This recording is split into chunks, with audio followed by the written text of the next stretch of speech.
आसाम सरकारा जि कैबिनेट जि डिसिजन सावदों जे आसामाव क्लास 10 सिम कम्पालसारि असमिया साबजेक्ट फरायनांगौ होननानै नाथाय बेयाव बेखिनिखौ रोखा खालामदों जे बियो बिटिसि ओनसोलाव आरो बर' डमिनेटेड ओनसोलफ्राव बियो बाहायजानाय नङा होननानै दा बिनिखायनो जोङो सरकारनि खाथियाव जोङो दाबि खालामदों दुलाराय बर' फरायसा आफादनिफ्राय गमामायैनो बिटिसि ओनसोलजों लोगोसे बर' डमिनेटेड एरिया होनदों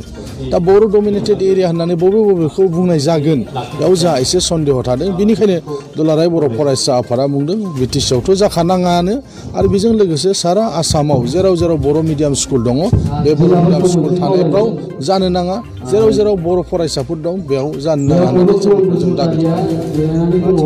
सरकारनिफ्राय एबा आसाम सरकारा दायो जि हाई स्कुलनि जि कन्ट्रेक्चुवेल जि टिचारफोर दंमोन बिथांमोनखौ रेगुलाराइज खालामदों बेखौ जोङो बरायनानै लादों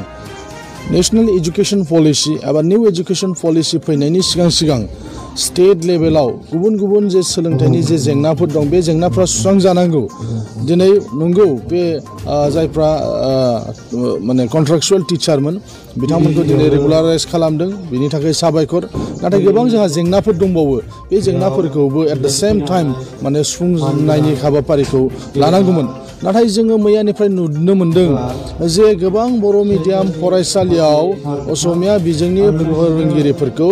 थिसननायखौ जों नुनो मोन्दों जायखौ लानानै जोङो अजद दिखांदों बे माब्लाबाबो जानो हाया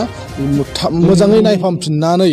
बर' मिडियामनि जेन फोरोंगिरि थिसनो बिनि थाखाय जोङो बिटिसि सरकारखौ जोङो थाबैनो राहा लानो थाखाय जों दुलाराय बर' फरायसा आफादनिफ्राय दाबि दिखांदों दिनै कच राजबंसि मरान मटक गुबुनफोरनि जे जेंना बे जेंनाफोरखौ सुस्रांनो थाखाय दिनै आसाम सरकारा केबिनेटआव सिद्धान्त लादों जोङो दाबो रोखा नङा कच राजबंसिफोरनि थाखाय बुंदों आनडिभाइडेड गवालपारायाव मोनसे काउन्सिल होनाय जागोन बे आनडिभाइडेड गवालपारा होनदोंब्लाबो बिटिसि ओनसोला बाद राभा हासङा बाद होननानै बुंदों दा बिथांमोननो मा रोखोमै एसटि होनो नागिरदों जों बे बाथ्राखौ बुजिनो मोनाखै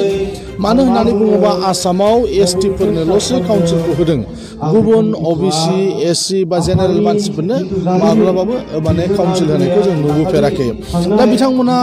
एसटि बिगासिनो दङ कमथाफोर बिगासिनो दङ बे बेलायाव एसटि होनानै बिसोरखौ काउन्सिल होगोन ना एसटि होआलासिनो बिथांमोननो काउन्सिल होनाय जाखो बे बाथ्राया दाबो रोखा नङा दुलाराय बर' फरायसा आफादजों लोगोसे सिसिट'आनिफ्राय बिनिखायनो सरकारनि खाथियाव जोङो दाबि दिखांबाय थादों एसटि होनानै जुदि बिथांमोनखौ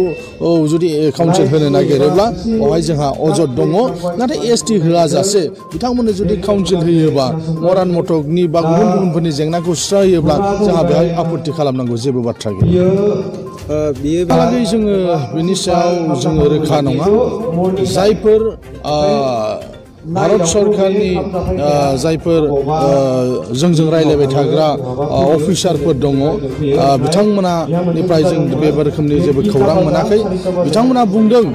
जे माने केबखौ लानानै आसामाव जेरैबायदि मोनसे दुंहाव थासारि जादोंमोन दा सिटिजेनशिप एमेन्डमेन्ट एक्ट जाबाय बे गासैबो थासारिफोरखौ नायनानै दुलाराय बर' फरायसा आफादजों जि सावरायनाय सरकारनि बे सावरायनायखौ दसे समनि थाखाय बिथांमोना दोनथ'दोंमोन बिथांमोना जोंनो रादाय होदों जानुवारि 1 उइकनिफ्राय जोंजों जि सावरायनाय बे सावरायनायखौ कन्टिनिउ खालामफिनगोन दिनैसिमहालागै सरकारि भाबै जोंनि जेंनाखौ सुस्रांनायनि थाखाय जेबो बाथ्रा